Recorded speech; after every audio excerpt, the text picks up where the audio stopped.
Hi everyone, thanks for coming today. So there are 5 of us here. I will be moderating the panel today, and we're all gonna kind of go through and give you a quick intro of who we are. As you can tell, we're all up on the screen. That's the only slide that's gonna be up there this whole time. But if you wanna tweet at us or talk about what we're talking about, that's an easy way to hit us all up. Contact information as well. So I'll go first. My name is Thengvall. I've been working with a variety of developer communities, open source and not open source, for over the last decade. And these days I'm working with companies who are figuring out what developer communities are, how to connect with them, what developer relations is, all of those types of topics. So I own my own business and do a lot of consulting with various companies, from startups to corporations who have been doing this for a long time. Hi everyone, my name's Jason Hibbets. I work at Red Hat. I've been there for 16 and a half years. I started off doing tech support, eventually found my way into marketing. Most of my experience I'm going to talk to you today comes from working on the opensource.com project, which is an online publication and community. I'll talk more about that later. But I've got a new project that I've just started a few weeks ago called Enable Sysadmin. And so I'm starting from scratch, and it's a lot of fun. And if you want to talk about that, hit me up offline. Hey everyone, I'm Sherrie Rohde. I'm the community manager for Magento at Adobe. That just changed a year ago, so I'm glad I got the wording right. So I have actually been working with the Magento community since I was a part of the Magento community when it first started, and then the joke was just that I finally went on payroll. So I've had about 10 or 11 years of experience with the Magento community at this point, so excited to kind of share a bit of our story as it applies. I'm Mike Jang. I'm a tech writer for a company called ForgeRock, which does identity management software. But why I'm here is I'm the meetup lead for a group called Write the Docs. At last count on our Slack, we have over 6,000 members, 44 meetups, and I try to help them out at max 4 hours a week that I have. And I'll be talking about that. I guess the short version of that is, how do I do it? Documentation and delegation. I'm Angie Jones. I'm a senior developer advocate. I specialize in test automation, and our niche community is really centered around a couple of very popular open source tools.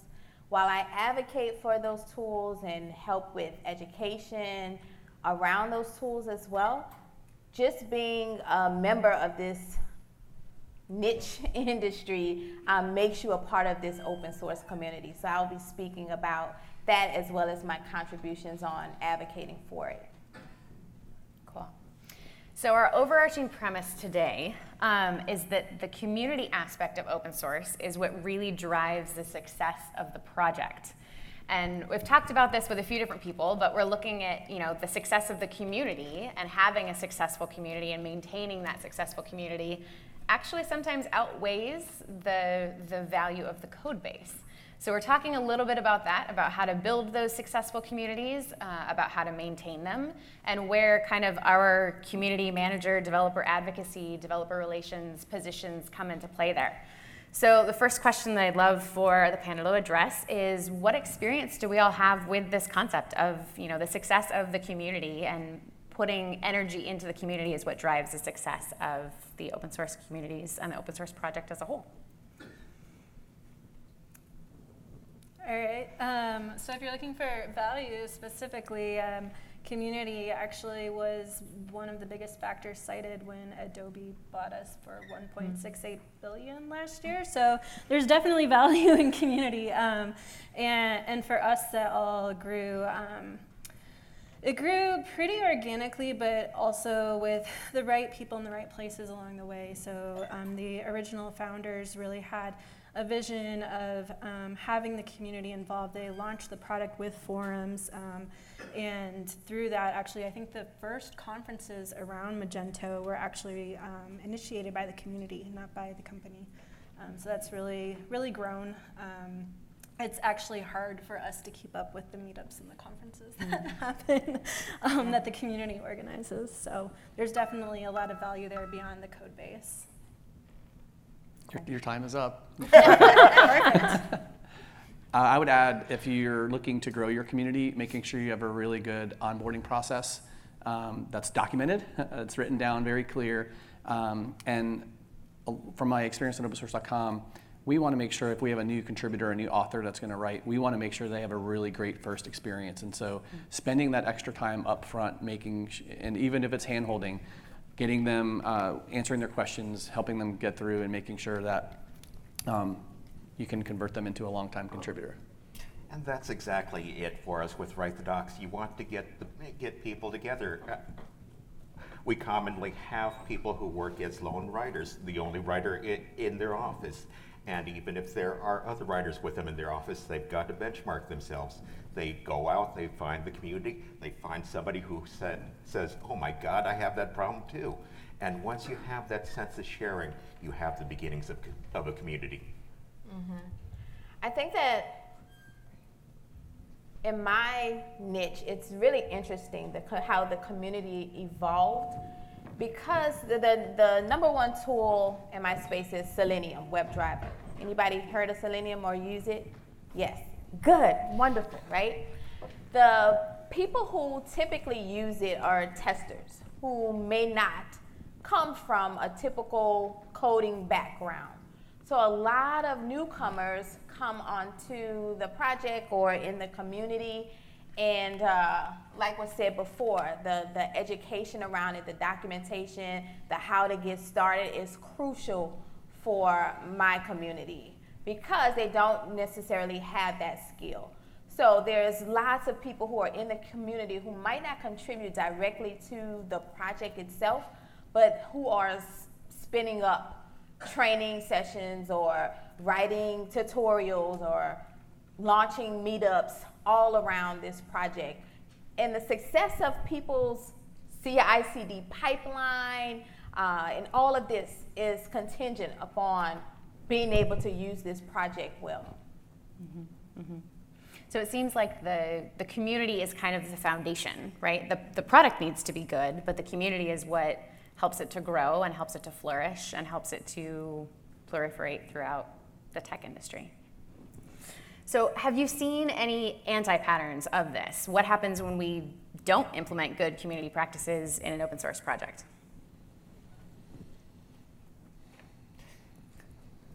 Go for it. I mean, for me, it's all about nurturing the 1%er, the contributor who is enthusiastic about your project, who's probably started a meetup somewhere. You've got to make sure that person takes care of themselves. Get them the help they need. Ask them, tell them, hey, get somebody to back you up, even if it's just a 10% contributor who runs the occasional meetup for you. Nurturing and helping them succeed is the key to keeping communities in individual locations going. Yeah, I mean, I've definitely seen projects where when you're not taking good care of the community, a lot of toxic behavior happens, or maybe there's just not good organization or ways for people to collaborate, and inevitably they either fork the project or just start a new one. So it's kind of if you want that to succeed in your land or not. Right. The fork in a project, I think, is really interesting. I would say like another anti-pattern, and this is probably debatable, is not necessarily a fork, but going off and kind of building your own thing because, oh, we hate the cool kid and we want to be the new kid on the block. And I see this happening in the test automation community, and there are some cool alternatives, but it's funny, we see like the contributors of the main project kind of look at the new kids on the block and laugh a bit, like, oh, they're going down the same road we went down. They're going to hit this bump and that bump. And I think it would probably be better for the community as a whole if, you know, people kind of collaborate and discuss this. And maybe there does need to be an alternative project, but talk with the people who have been doing this for years and learn from those lessons so that you can make something that's better or, you know, as good. Mm-hmm. So how does that come into our day-to-day work as people who are working with these communities? How do we make sure that we're, you know, connecting people within the community so they know what's happened in the past, or making sure that the 1% people aren't burning out, or making sure that people aren't forking the project and doing their own thing? I find it's really, it puts me as an advocate in a really tough spot because I'm not necessarily advocating for a tool, but I'm advocating for my community, right? And so I never want to be like, oh, this is the best one to use. And so it puts me in a tough spot on like which one do I recommend to people? Which one do I support? Am I cheating on the main one if I talk about this other one? Mm-hmm. Well, for me, the key for me is to get those meetup leaders, those 1%ers together to say, hey, you're all running meetups, you're all community leaders, you all have similar problems. Let's get together in Slack at conferences, and most especially online. We have regular phone chats where we all talk to each other and say, hey, what's your problem of the day? What's the big thing you're proud of? And the communication just flows from there, and it just blows my mind what the need for that is. I mean, we've tried to schedule them in different time zones, US, Europe, and so on, but the last US chat, we had people participating from Australia at 6 in the morning at their time, and Barcelona at 10 p.m. their time. There's a big need to get them together, to get them talking with each other.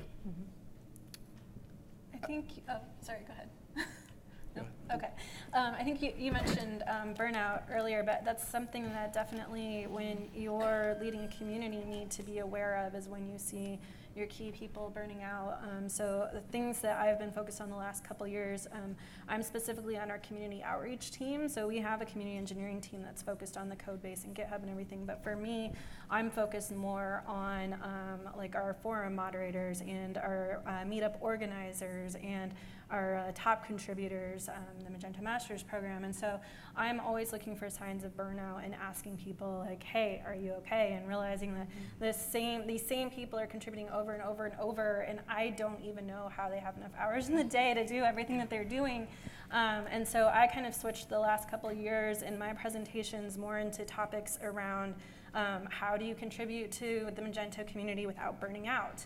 And also, like, how can we build an inclusive community? And why does that matter? Why is that important? And kind of helping them understand these factors that really do help to create a better community environment where we can all feel like we're safe to have a voice, and also where we're not overworking ourselves to the point where we just have to walk away because we've found ourselves in this leadership position where it's all or nothing. So, I would add, have a good, strong code of conduct. And enforce it and have it on every slide at the beginning of every session like we do here. Reinforce good behavior, and there's lots of ways you can do that. One way that we do that on opensource.com was we have our annual community awards. And so we took the time during our anniversary, which is January 25th, and instead of patting ourselves on the back saying, hey, we've been here for 10 years, we decide, hey, we wanted to recognize some of the community efforts. And so we get to make up a bunch of cool awards. We have the People's Choice Award, which the staff selects a handful of people and then let our community vote on who they think contributed the best that year. And then we also have one of my other favorite ones is an Emerging Contributor Award. So someone that's new, that's doing some really good stuff that we maybe want to curate a little bit more into the community. So just you can check that out every January. Cool. I'd like to add one more thing about helping like those 1%ers. So we see like the same people are running the project, they're begging for help and yet, not getting it. What we started doing is at these conferences that we have is offering a workshop. And so we have workshops on how to use the tool, but also a workshop on how do you contribute to the tool. And in this workshop, they go through the code base, the architecture of it all, how do you look for which bugs or features are most important or most relevant or whatever. And that's been very helpful in getting new people to contribute. Cool. So I'd love to pivot just a little bit and talk about why it's so important that people outside of community management, people outside of our roles specifically, understand how important it is and understand the value of building and maintaining these communities.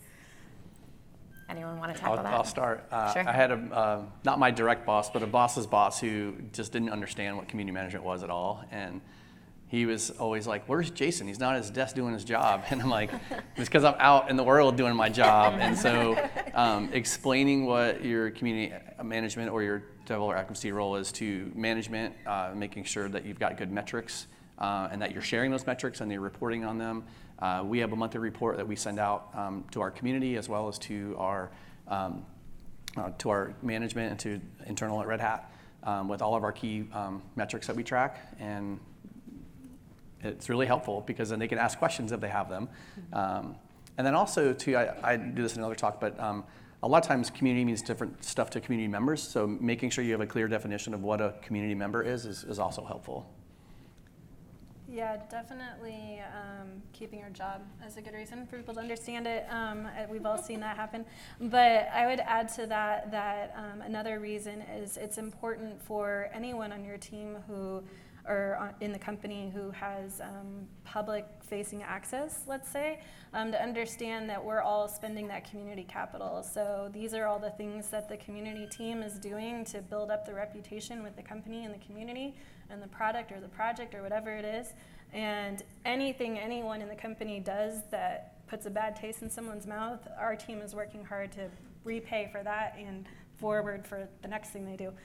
Not that we never make mistakes as well, but I think that whole, if you're spending capital, you better be creating it as well. Mm-hmm. I mean, just from a personal point of view, early on when I was doing this, bosses would ask me, "Mike, why are you spending so much time on this community thing?"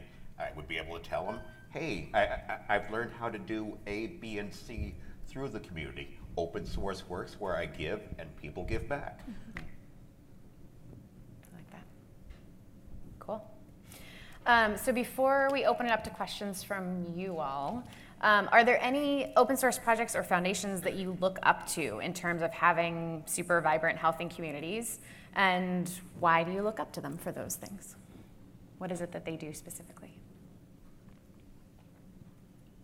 I'll go first. Because I was recently at DrupalCon in Seattle. They have a really awesome community. Dries, the founder of Drupal, during his Dries note, so they call it, he talked about, and I would encourage you to go, they recorded it, it's on YouTube, it's like the first 15 minutes. But what he talked about was the privilege of being in open source communities. And so a lot of us are getting paid to work on open source, but when they started digging down through some numbers, there's folks who are just trying to put food on the table, trying to just make it through the day, and they don't have the opportunity to work on open source because they don't maybe have the extra time or the extra bandwidth or the skill set to work in our communities. And so making sure we're starting to reach out to people like that to understand the concept of this is a great privilege that we have to contribute to open source. Really, I didn't look up the numbers before this, but because I just thought of it, but they're out there. I encourage you to check that out. I look at Node.js and Kubernetes. I mean, I don't know much about their communities per se, but we're sort of researching how to grow our community and how we do governance. And I've looked at their GitHub repos on their communities, and you can tell from their documentation what's happening in those projects and what they're doing. Cool. Do you have one, Mary? It's a I good just put her on the question. spot. This Right, is good. totally. I think Kubernetes is definitely one that comes up in conversations all the time, along the lines of the chop water, carry wood, the way that they handle companies coming in and contributing and giving back. There's a lot of companies that are trying to work toward those same goals. I think there's a lot of companies I'm looking toward more and more who implement codes of conduct across the entirety of all of their communities and kind of set those expectations for this is what we look for in our contributors and our maintainers.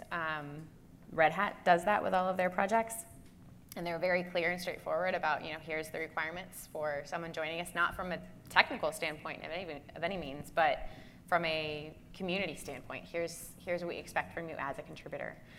So any companies or any open source projects that have that established across the board is important as well.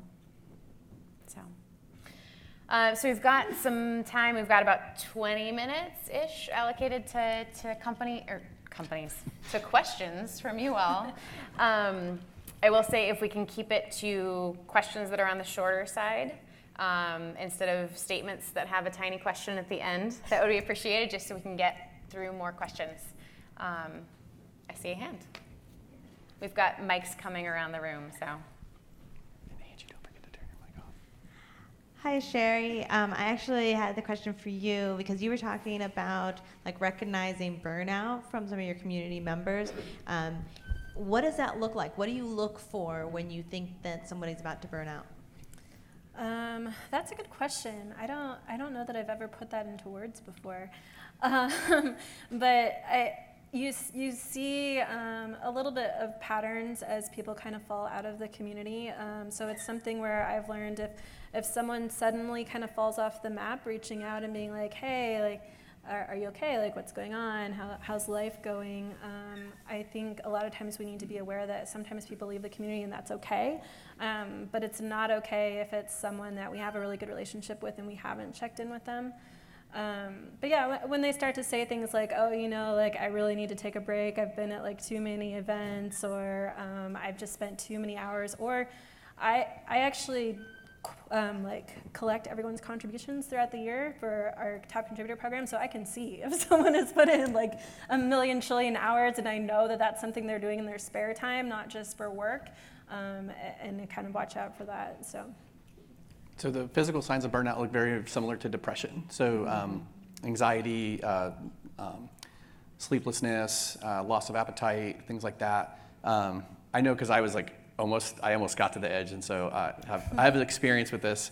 And it's great because I actually see more and more people talking about burnout, which I don't know if that means we're burning out faster or if we're just more comfortable with the topic. But then to add to that, like if one of the things that we did to prevent that, I was on the National Advisory Council for Code for America, and there's 9 of us who are elected to that position, to that board, and we would just do a health check. We met every month, and we would do a health check at the beginning. It says, hey, how you doing? And it's, hey, I'm super slammed, or hey, I'm doing great. I just got back off of vacation. And so that was just a good opportunity for us as that community to kind of check on each other. And the other thing is to not only to know the signs of burnout for your community members, but also for yourself. Mm-hmm. And just having a conversation with this with my team is, hey, let's look out for each other. And so, if we're seeing someone approaching that, then call us out or ask questions. And if you feel like you're going through it, ask for help. And I would say just have a conversation with your community about burnout, and this way that everyone's aware, because it's better if we're all looking out for each other. Mm-hmm. I've also seen some communities swap in admins or say like, hey, you're taking on this responsibility for 3 months.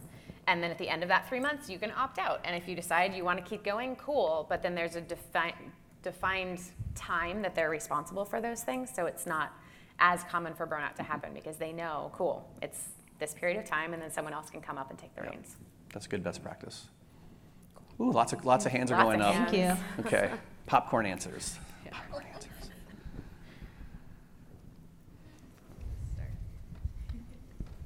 So my question is, what's the reaction and what do you tell your community post-acquisition, I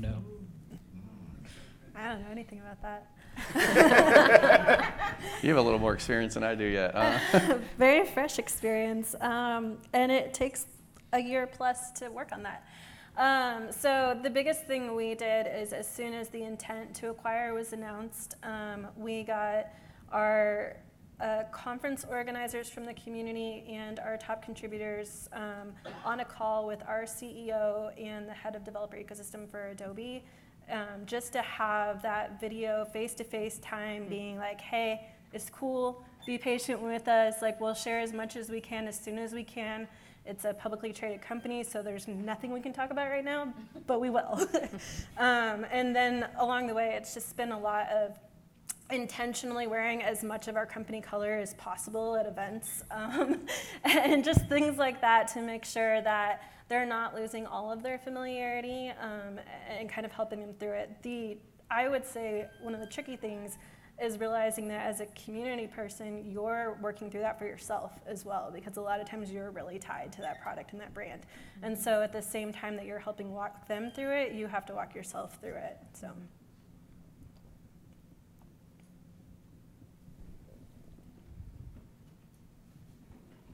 Hi, so I work in open source, and I'm fortunate enough to be paid to work in open source, which is really awesome. As a contributor who's not in DevRel or dev advocacy, how can we make your jobs really, really easy? Love it. Or is it even possible? Anyone? Help us share best lessons with each other. I mean, the more you spread out the word for best practices, the better everybody can be in your community. I think keeping us up to date with future plans of where the project is going, how do you foresee it, reaching out for feedback as well. So we're really tapped into how the community is using the product, what they're frustrated with, what's missing, what's lacking.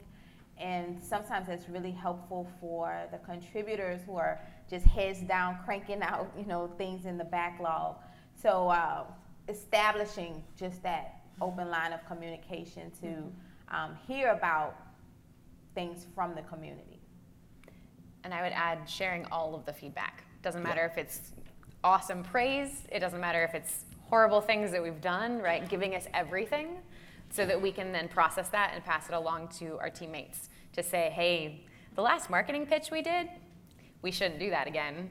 Or the sales team is coming on way too hot to people. Or we need to be more responsive to the community with the roadmap and what we're planning on doing, or any of those things, right? So sharing all of the feedback with us, not just what you think we want to hear.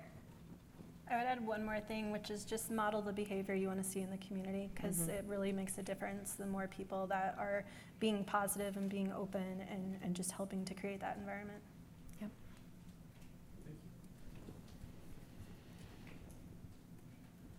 Hi, a little follow-up to the burnout question. Could you talk a little bit about succession planning? That is, how does an open source project outlive its charismatic creators?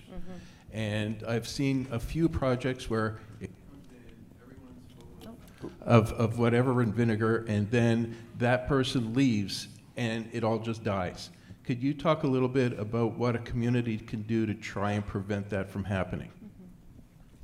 On the Selenium project, the current lead, Simon Stewart, he's been doing it for ages, and he's ready to move on.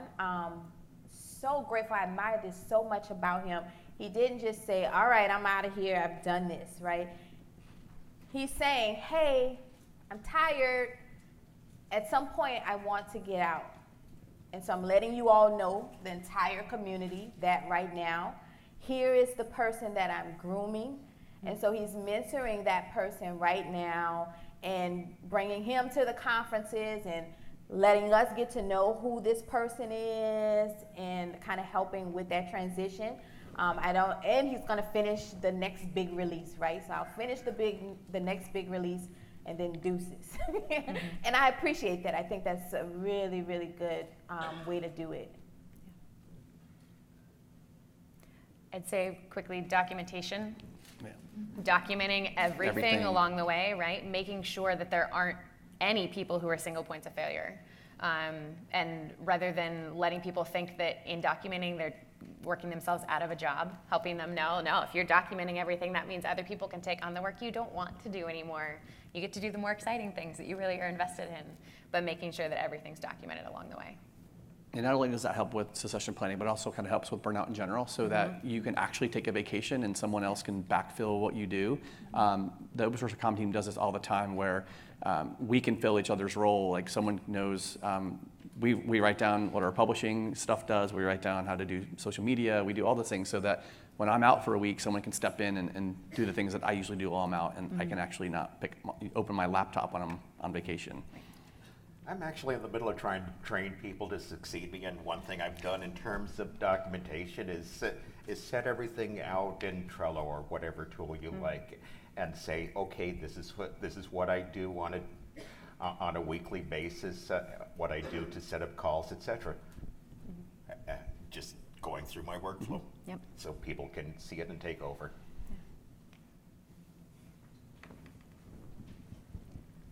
Do you have any suggestions or basic learnings from managing changes asynchronously at scale? Because it sounds like a number of you maybe have done so. Document. This isn't the documentation panel. I know. But we all document everything we do. Yeah. I'm thinking. I know one way I've seen asynchronous communications especially be done really well is have a plan set out for, again, like Angie was saying, don't make the changes right now. Like, we're thinking about making this change in a month. Let's discuss it on the mailing list, right? So anything that's asynchronous, don't put it in a Slack channel, because that's not an asynchronous communication channel. Put it in a place where people can actually think through things and respond and document it along the way. So having an email thread where everything is in there, and then having someone go in and be able to pull out the key points and go, great, here's a summary of that email thread. So if someone doesn't have time to sit down and read 50 emails, here's the one that you should read, right? Anyone else? No? So my question maybe relates more to inner source than open source, but I think maybe the problem still arises in the open source area.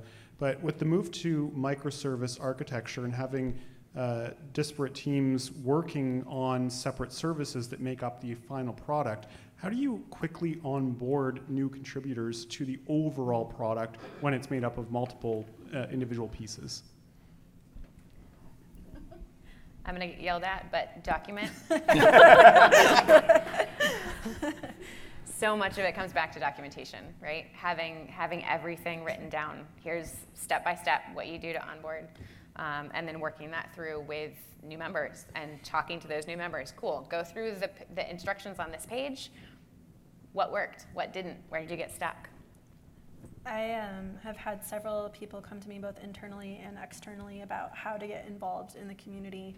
And so I have an internal doc that I send out of who the key people are for different areas of the community, because we're very spread out throughout the organization, and who the community is, where to go for it. It's like a one-page TLDR on the community. And then externally, I gave a talk but turned it into a blog post on how to get involved in the community with key different areas. Enough to where people could find the right fit for them, whether they're an event organizer, a documentation writer, or a coder, and so or anything not included as well. And so, yeah, those are the two main things that I rely on whenever people come to me. I'm like, go look at these first. Then if you have questions, come back to me and I will elaborate. But do your homework first, please. Mm-hmm. As the Write the Docs person, I have no problem with everybody saying document. I think we've got time for maybe 2 more. Does that get us through the back of the room with the questions? Maybe? Hi, Jason, you talked a little bit about metrics, and so I'm on a DevRel team, and one thing we're struggling with is how is what you're doing out in the field having an impact? How does community tie back in? So can you elaborate a little more on what metrics you've found successful, and how do you know that you're doing the right things and measuring the right things? So, the community grew, but if we'd been measuring this instead, it could have grown twice as much. Yeah, I think, first of all, you have to kind of have an agreement with your management team on what you should be measuring. And so that's kind of the baseline. We're probably a little bit different that our key metrics are page views, unique visitors, and then number of core contributors. And so that's kind of like, we've defined what those metrics are. I can't speak beyond that because everyone else probably has a different experience. We have a community overarching analytics team, more or less, that we put together across certification and events and whatever. Anyway, for the community outreach team, the 3 that we focus on, our contributors are forum members and also just our reach. Whatever our basically estimated reaches of blog posts we've written, podcasts we've done, events that we spoke at, et cetera, et cetera. So those are our main 3 for community outreach. But again, it kind of varies. So that's like our one-page slide, but we also have several numbers we contribute on community demographics, et cetera, that are used at all of our flagship events. And then just relaying key community feedback to relevant people too. So there's a clean, nice slide, and then there's other areas where you can convey what's important to people throughout the company. I would add that the number of downloads for your project is probably not the best metric, because you don't know how someone's actually using that download, if they even installed it. Yeah. I would say the biggest thing to focus on is make sure that the goals and metrics for your team feed back into the overarching goals for your company. Because that's going to be how you prove your business value, right? So if you're working toward number of key contributors, but the company really cares more about brand awareness, right? So figuring out, cool, if we're focused on brand awareness, then maybe we need to be getting out there and speaking more, or doing guest posts on sites that have more eyes than our site does. But making sure that those goals match up with the overarching company goals, and then figuring out your metrics from there. Metrics specifically, self-plug, I have a book out called The Business Value of Developer Relations, and I have a whole chapter on metrics and how to figure out what metrics you should be tracking for your specific goals in your specific company. So. And to tie it back to the business, we actually had a conversion where we multiplied page views by the amount of money we would have spent on paid advertisement, on paid SEO. And so it was something like $4 a page. And so we were able to actually create a monetary value of, we're creating this much value out of what we're doing, and that number was a really big number, which looked good to the managers. Cool. One more question, and then we're going to do a lightning round for. There's one in the front. Cool.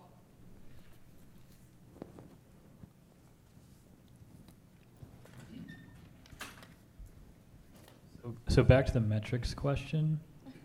Just curious, do any of you use the Kokomo model, or have you heard of it?